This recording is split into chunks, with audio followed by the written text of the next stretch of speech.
ইডলি তো আপনারা অনেক রকমভাবে খেয়েছেন। দেখুন আজকে আমি ইডলি তৈরি করব আজকে অন্যরকম ডাল দিয়ে। ডাল শুধু বিউলির ডাল দিয়ে আপনারা ইডলি খেয়েছেন। আজকে আমি দেখুন যেসব ডালগুলো তড়কার মধ্যে থাকে তার মধ্যে আমি একটু ছোলার ডাল দিয়েছি বেশি। তো এই ডাল বাটবো। আর এখানে চাল ভিজিয়ে রেখেছি, সেদ্ধ চাল। সেই সেদ্ধ চালগুলোকে দেখুন একদম নরম হয়ে গেছে, আঙুল দিয়ে নখ দিয়ে ভাঙতেই ভেঙে যাচ্ছে। তো এই চালগুলোকে বাটবো। এই ডাল আর চাল দিয়ে আজকে আমি ইডলি করবো। তবে সমান সমান আছে, ডাল আছে অর্ধেক, চাল আছে অর্ধেক। আমি কাঁচা লঙ্কা আর আদা নিয়েছি। তো এখানে যে নিয়েছি আমি ডাল, তার মধ্যে দিয়ে দিলাম। তো ডালের মধ্যে দিয়ে দিলাম আমি মোটামুটি ধরুন হাফ কৌটো আমি চাল নিয়েছিলাম, আর ডালও নিয়েছিলাম হাফ কৌটো। তো ডালটা কি নিয়েছি দেখিয়েছি আপনাদের। এবার চাল বাটার সাথে আমি এটা ডাল বাটাটাকে মিশিয়ে দিলাম, আর কাঁচা লঙ্কা আর আদা দিয়েছি। আপনারা চাইলে একটু জিরেও দিতে পারেন, তো আমি দিইনি। একটু জল দিয়ে মিক্সিটা ধুয়ে দিয়ে দিলাম। এবার ভালো করে একটুখানি মিশিয়ে নেব সুন্দর করে। আর আজকে যে আমি ইডলিটা তৈরি করব সম্পূর্ণ আলাদা। আপনারা যে ইডলি আপনারা বাড়িতে তৈরি করেন বা খেয়েছেন সেই রকম নয় কিন্তু। আপনারা সাথে থাকবেন, পুরোটা দেখবেন, তাহলেই বুঝতে পারবেন। আর এই যে ছাঁচটা আছে মোল্ড, তার মধ্যে আমি একটুখানি সাদা তেল বুলিয়ে নিয়েছি ব্রাশ দিয়ে। হাত দিয়েও বুলিয়ে নিতে পারেন, অসুবিধে নেই, ব্রাশ না থাকলেও হবে। তো সর্ষের তেলও দিতে পারেন, সর্ষের তেল দিলে একটু অন্যরকম লাগবে দেখতে। পরিমাণ মতো আমি ছোটো চামচে 3 চামচ দিয়ে দিলাম নুন। যতটা হবে সেরকমভাবে নিতে হবে। দিলাম একটু খাবার সোডা।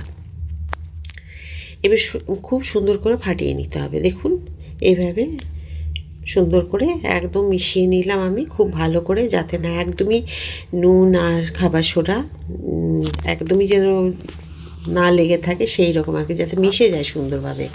আমার বলার উদ্দেশ্য এটাই আর কি। তো যাই হোক, এখন হয়ে গেছে। এবার আমি এই প্রত্যেকটার মধ্যে এক হাতা হাতা করে দিয়ে তারপরে আবার একটু করে মনে হচ্ছে দিতে হবে, তো সেই রকম দিয়ে দিলাম বেশ ভালোভাবে। দিয়ে দেওয়ার পরে আমার যে দেখুন এই যে ছাঁচটা আছে না, এর মধ্যে ওপরে যে কালো বোতামটা মানে টুপিটা মতো আছে, সেটা না মানে ব্যবহারের জন্য ওটা ছেড়ে বেরিয়ে এসছে, মানে গালা দিয়ে আঠানো জানি না কীরকমভাবে ছেড়ে বেরিয়ে এসছে। তার জন্য আমি 3টে থাককে পুরো একদম সাজিয়ে নেব। আর ওখানে জল গরম হয়ে গেছে, প্রয়োজন মতো জল নিয়েছি। এবার 3টে থাককে দেওয়ার পরে যে উপরে যে থাকটা থাকবে সেটাকে আমি এমনি বসিয়ে দিলাম, তাতে খুব ভালো হয়, পড়ে যায় না। আপনাদের যদি অসুবিধা হয় এভাবে করবেন। তো আমি আমার সুবিধা মতো করে নিই। আবার উপরেরটাকেও এইভাবে আমি ভর্তি করে দিলাম, যেরকমভাবে দেওয়ার আগেরগুলো ওইভাবে দিয়েছি। এবার আমি যে ঢাকাটা আছে উপর থেকে আমি ঢাকাটাকে দিয়ে দেব। ব্যাস, ঢাকাটা দিয়ে দিলাম। ঢাকাটা দেওয়ার পরে আমি 15 মিনিট পর্যন্ত অপেক্ষা করব। 15 মিনিট হয়ে গেলেই আমি নামিয়ে নেব। তো এটার কোনো প্রেশার কুকারের মতো সিটি পড়বে না, একটা আওয়াজ হবে যেই রকম সিটি পড়ার ওই রকম। এবার নামিয়ে নেব। এবার নামিয়ে নেওয়ার পরে আমি এর ঢাকাটাকে এখন খুলে নেব। এই যে দেখুন ঢাকাটাকে খুলে নিলাম। দেখুন খুব গরম, আস্তে আস্তে করে সাবধানে বের করে নিতে হবে। আর ঘেমে থাকে তো, যার কারণে জল জল মনে হয়। তো একটু ঠান্ডা জল ছড়িয়ে নিলে খুব ভালো হয়। যদি হাতে সময় থাকে তাহলে একটুখানি 10 মিনিট ছেড়ে দেবেন, আর যদি না থাকে তাহলে একটু ঠান্ডা জল একটু ছড়িয়ে নেবেন। এই যে দেখুন আমি যেভাবে করছি এভাবেও করতে পারেন, বা একটু আবার দেখুন হাত দিয়েও এরকমভাবে ছড়িয়ে নিতে পারেন, যেটা আপনাদের মনে হবে। কোনোটাই অসুবিধা হবে না। আবার জলটাকে ফেলে দিতে হবে, তা নাহলে জলগুলো থাকলে ভালো লাগবে না। এভাবে ঝরিয়ে নিতে হবে। দিয়ে একটা চামচ নিতে হবে, বা আপনাদের ছুরি যেটাতে সুবিধা হবে। এর আগেও আপনাদের দেখিয়েছি এভাবে ইডলি তোলা। তো দেখুন আগের ইডলিগুলো যখন আপনাদের দেখিয়েছি বিউলির ডাল আর চাল দিয়ে, তো তখন কিন্তু সাদা সাদা লাগতো। এগুলো একটু সবুজ সবুজ লাগছে, এই কারণেই আমি দিয়েছি কি ডাল, সেগুলো তো আপনারা দেখেছেন, ওই জন্যই সবুজ সবুজ হয়েছে। কিন্তু স্বাদটা হবে সম্পূর্ণ আলাদা। আর এই ইডলিটা যেটা আমি তৈরি করব সম্পূর্ণ দেখবেন, ছেড়ে চলে যাবেন না, তাহলে কিন্তু বুঝতে পারবেন না যে কেন আমি বলছি আলাদা।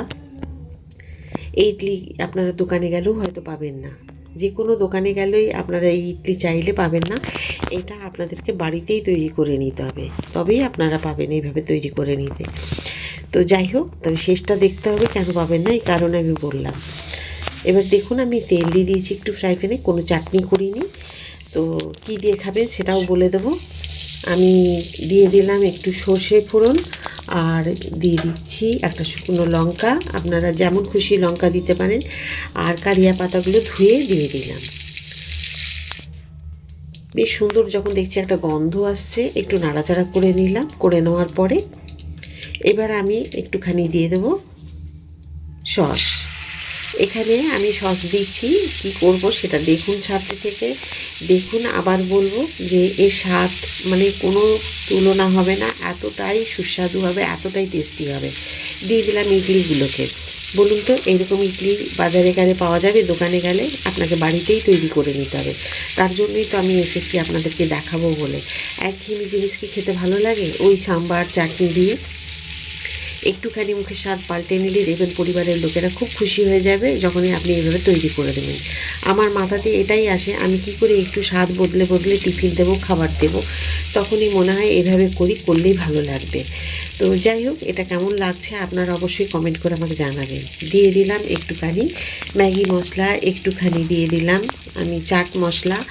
দেওয়ার পরে কি হবে, এই যে দেখুন স্বাদটা কীরকম হয়। ম্যাগি মশলা, চাট মশলা দিয়ে দিলে আরও স্বাদটা বেড়ে গেল। দিয়ে এবারে এগুলোকে আবার একটুখানি মিডিয়াম টু লো ফ্লেমে, হাই ফ্লেমে নয়, মিডিয়াম টু লো ফ্লেমে এগুলোকে একটুখানি ভেজে নেব। ভেজে নিলে কি হবে বলুন তো, এই সব কিছু মশলাগুলো মাখা হয়ে গেল। একটু যদি ঝাল খাওয়া পছন্দ করেন চিলি সস দিতে পারেন, বা একটুখানি কাঁচা লঙ্কাও আবার কেটে কেটে দিয়ে দিতে পারেন। যদি বাচ্চা বয়স্ক থাকে তাহলে দেবেন না। এবারে দেখুন আমি প্লেটে করে দিয়ে দিচ্ছি। কেমন হয়েছে বলুন তো?